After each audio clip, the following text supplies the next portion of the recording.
Hello అండి, నమస్తే. Welcome to smart Yamuna. ఈరోజు వీడియోలోని ధాబా స్టైల్లో ఎగ్ కర్రీని మనం ఇంట్లోనే ఎలా ప్రిపేర్ చేసుకోవాలో చూపించబోతున్నానండి. ఇది చాలా టేస్టీగా ఉంటుంది. ఎప్పుడు చేసుకునే ఎగ్ కర్రీ కాకుండా ఒక్కసారి ఈ విధంగా ట్రై చేయండి. మరలా ఇదే విధంగా తయారు చేయాలనుకుంటారు.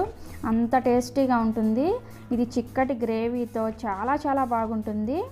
సరే, మరి ఇక ఆలస్యం చేయకుండా ఈ ఎగ్ కర్రీకి కావాల్సిన పదార్థాలు ఏంటో, ఈ ఎగ్ కర్రీని ఎలా ప్రిపేర్ చేసుకోవాలో ఈ వీడియోలో చూసేద్దాం.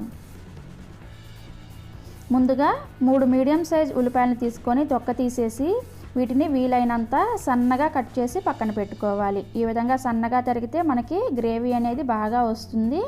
అలాగే ఇప్పుడు 4 మీడియం సైజ్ టమోటాస్ బాగా పండినవి తీసుకొని వీటిని ఈ విధంగా తురుముకోవాలి. ఈ విధంగా తురుముకొని పైన వచ్చిన తొక్కని పడేసేయాలి. ఈ విధంగా తురుముకోవడం వలన మనకి చిక్కటి గ్రేవీ అనేది వస్తుంది కర్రీకి. ఈ తొక్కని పడేసి 4 టమోటాస్ని కూడా ఈ విధంగా తురుముకొని పక్కన పెట్టుకోవాలి. ఇప్పుడు 1 ఇంచు అల్లంని తీసుకొని దీనిపైన తొక్కని తీసేసి వీటిని కూడా వీలైనంత సన్నగా తరిగి పక్కన పెట్టుకోవాలి. ఇలా ఫ్రెష్ అల్లం పీసెస్ వేయడం వల్ల కర్రీ చాలా టేస్టీగా ఉంటుందండి. అలాగే 10 వెల్లుల్లి రెబ్బలను తీసుకొని పైన పొట్టు తీసేసి వీటిని కూడా బాగా సన్నగా తరిగి తీసుకోవాలి. వీటిని పక్కన పెట్టేసి ఇప్పుడు 2 పచ్చిమిర్చిని తీసుకొని వాటిని కూడా బాగా సన్నగా తరగాలి. వీలైనంత సన్నగా తరుక్కోవాలండి. ఇలా చేస్తే మనకి కర్రీ చాలా టేస్టీగా ఉంటుంది. ఇప్పుడు వీటిని పక్కన పెట్టేసి 2 ఎండుమిర్చిని తీసుకోవాలి. అలాగే 1 స్పూన్ జీలకర్ర, అలాగే 1 స్పూన్ కసూరి మేతిని తీసుకోవాలి. వీటన్నింటిని కూడా రెడీగా పక్కన పెట్టుకుంటే మన కర్రీ అనేది త్వరగా రెడీ అయిపోతుంది. ఇప్పుడు 1 గిన్నె తీసుకొని 2 స్పూన్ల శనగపిండిని వేసి అందులో కొంచెం వాటర్ని వేసుకొని ఎటువంటి ఉండలు లేకుండా కలుపుకొని పక్కన పెట్టుకోవాలి. ఇప్పుడు 1 బౌల్లోకి ఉడికించి తొక్క తీసిన 6 కోడిగుడ్లను తీసుకొని అందులోకి 1/2 టీ స్పూన్ పసుపు, అలాగే 1/2 టీ స్పూన్ కారంని వేసి ఈ పసుపు కారం అంతా కూడా మన కోడిగుడ్లకు పట్టేటట్లుగా బాగా మిక్స్ చేసుకొని పక్కన పెట్టుకోవాలి. ఇలా మిక్స్ చేసుకొని పక్కన పెట్టుకున్న తర్వాత ఇప్పుడు స్టవ్ ఆన్ చేసి 1 కడాయి పెట్టుకొని అందులోకి 1 టేబుల్ స్పూన్ ఆయిల్ వేసుకొని వేడి చేసుకోవాలి.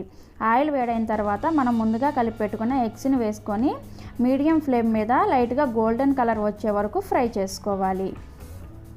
ఇలా గోల్డెన్ కలర్ వస్తే సరిపోతుంది. ఇప్పుడు ఈ ప్యాన్ని పక్కన పెట్టేసి అదే పొయ్యి మీద మరొక కడాయి పెట్టుకొని వేడి చేసుకొని అందులోకి 3 టేబుల్ స్పూన్స్ ఆయిల్ వేసి వేడి చేసి జీలకర్రని వేసి 1 నిమిషం పాటు లో ఫ్లేమ్లో ఫ్రై చేసుకోవాలి.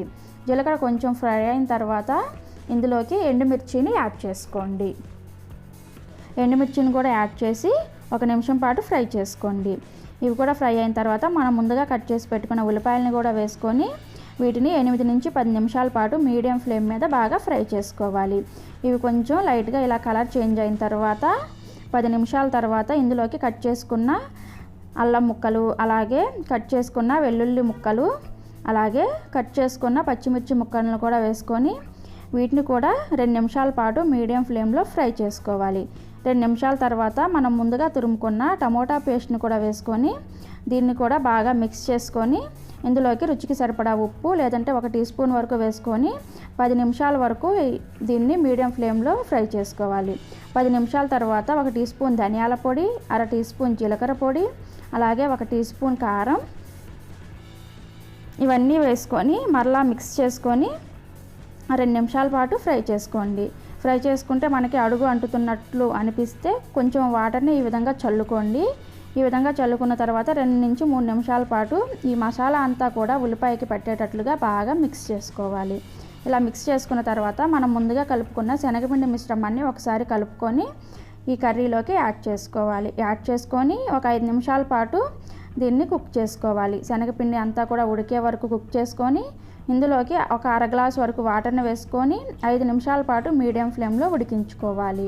5 నిమిషాల తర్వాత ఇందులోకి 1 టీ స్పూన్ గరం మసాలా, అలాగే 1 టీ స్పూన్ కసూరి మేతిని కూడా వేసుకొని ఒకసారి మిక్స్ చేసుకొని 1 నిమిషం పాటు దీన్ని కుక్ చేసుకోవాలి. 1 నిమిషం కుక్ చేసుకున్న తర్వాత మనం ముందుగా ఫ్రై చేసుకున్నటువంటి ఎగ్స్ని వేసుకొని కలుపుకోవాలి. ఇది కొంచెం ప్రాసెస్ ఎక్కువైనా సరే టేస్ట్ చాలా బాగుంటుందండి. ముందుగా మనం ప్రిపరేషన్స్ అన్నీ చేసుకుంటే కర్రీ చేసుకోవడం చాలా ఈజీ. ఇప్పుడు ఎగ్స్ అన్నీ వేసుకొని కలుపుకున్న తర్వాత మూత పెట్టేసి దీన్ని 3 నిమిషాల పాటు సన్నటి సెగ మీద ఉడికించుకోవాలి.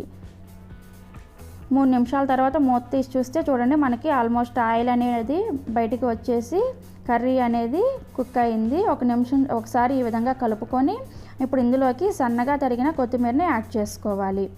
ఈ విధంగా సన్నగా తరిగిన కొత్తిమీరని కూడా యాడ్ చేసుకొని ఒకసారి కలుపుకోండి. ఇప్పుడు ఇందులోకి 1 టీ స్పూన్ వరకు బటర్ని యాడ్ చేశాను నేను. ఇది ఆప్షనల్ మాత్రమే, కానీ బటర్ వేస్తే టేస్ట్ చాలా బాగుంటుందండి.